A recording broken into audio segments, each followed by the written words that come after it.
తెలంగాణలో power packed political fight నడుస్తోంది. విద్యుత్ కొనుగోళ్లపై రాజకీయం రంజుగా సాగుతోంది. కరెంట్ షాక్ కొట్టే రేంజ్ లో నేతల మధ్య పవర్ఫుల్ పంచ్లు పేలుతున్నాయి. 1కి 2, 2కు 4 అన్నట్లు తెలంగాణ గడ్డపై మాటలు మంట పుట్టిస్తున్నాయి.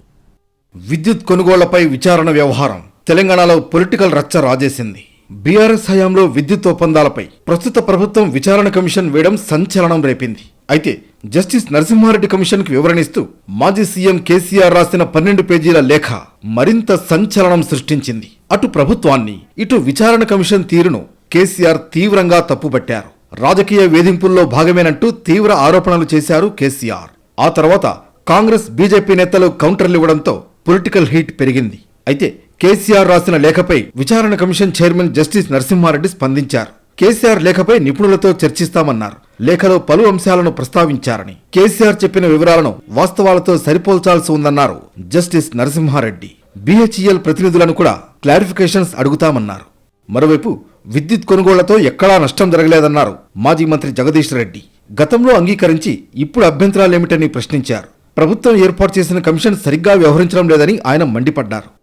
చీకట్లలో ఉన్న తెలంగాణను ఏడాదిలోపే అద్భుతమైన వెలుగులతో నింపిన ఒక అద్భుతమైన పరిపాలకుడిగా, ఒక విజనరీగా కేసీఆర్ గారి పట్ల వారికి ఒక మంచి అభిప్రాయం ఉంటుందని కూడా మేము భావించాం. ఎందుకంటే ఒక హైకోర్టు సీజేగా చేశారు కాబట్టి తప్పకుండా వారు ఆ పద్ధతిలో ఆలోచిస్తారని చెప్పి మేము భావించినాం.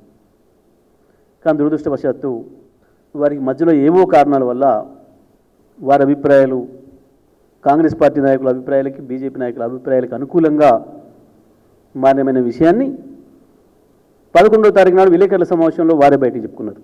విద్యుత్ కొనుగోళ్ల విషయంలో కేసీఆర్, బీఆర్ఎస్ నేతలు ప్రభుత్వాన్ని తప్పుపడుతుంటే ఓ రేంజ్లో కౌంటర్లు ఇస్తున్నారు కాంగ్రెస్ నేతలు. గత ప్రభుత్వంలో విద్యుత్ కొనుగోళ్లు అవకతవకలపై వేసిన కమిషన్ ముందు మాజీ సీఎం కేసీఆర్ హాజరు కాకపోవడం ఆయన విజ్ఞతకే వదిలేస్తున్నామంటున్నారు డిప్యూటీ భట్టి విక్రమార్క. విద్యుత్ శాఖ మాజీ మంత్రి జగదీశ్వర్ రెడ్డి అసెంబ్లీలో డిమాండ్ చేసినందునే జ్యుడిషియల్ ఎంక్వైరీ వేశామని గుర్తు చేశారు. శ్వేతపత్రం పెట్టినప్పుడు సుదీర్ఘంగా సభలో చర్చ జరిగింది. ఆనాటి విద్యుత్ శాఖకు సంబంధించినటువంటి గతంలో విద్యుత్ శాఖ మంత్రిగా పనిచేసిన జగదీశ్వర్ రెడ్డి గారే జ్యుడిషియల్ ఎంక్వైరీ వేయండి అని ఆయనే సభలో కోరారు. ఇవాళ అసలు ఎంక్వైరీ వేయటమే తప్పు, రాజకీయ కక్ష సాధింపు ధోరణి అంటే అడిగిందే మీ ఆనాటి మాజీ విద్యుత్ శాఖ జగదీశ్వర్ రెడ్డి గారు. వారు ఇద్దరికి ఏం రాజకీయ కక్ష సాధింపులోనే మాకేం తెలుసు. మరోవైపు విచారణ అధికారి నరసింహారెడ్డిని వైదొలగమనడానికి కేసీఆర్ ఎవరిని ప్రశ్నించారు కాంగ్రెస్ ఎమ్మెల్సీ జీవన్ రెడ్డి. విచారణకు సహకరించకపోవడంతో కేసీఆర్ నేరాన్ని అంగీకరించినట్లేనన్నారు. నేను ఏమన్నా బాబు, ఆయన ఆల్రెడీ డిఫెన్స్ ఎస్టాబ్లిష్ చేసుకుంటుండు. రేపు ఏదైతుందో నర్సింహరెడ్డి కమిషన్ ఏ విధమైనటువంటి ఒక నివేదిక ఇవ్వబోతున్నది, ఆయన రికమెండేషన్స్ ఏ విధంగా ఉండబోతున్నాం అనేది ఏదైతుందో ఇలా ఆయనకు స్ఫురిస్తున్నది. ఆయన defence establish చేసుకుంటుండు. Justice Narasimha Reddy commission విచారణ తీరును బీఆర్ఎస్ తప్పుపడుతుంటే అసలు ఈ వ్యవహారంలో మరింత లోతుగా విచారణ జరిపించాలంటున్నాయి కాంగ్రెస్, బీజేపీ.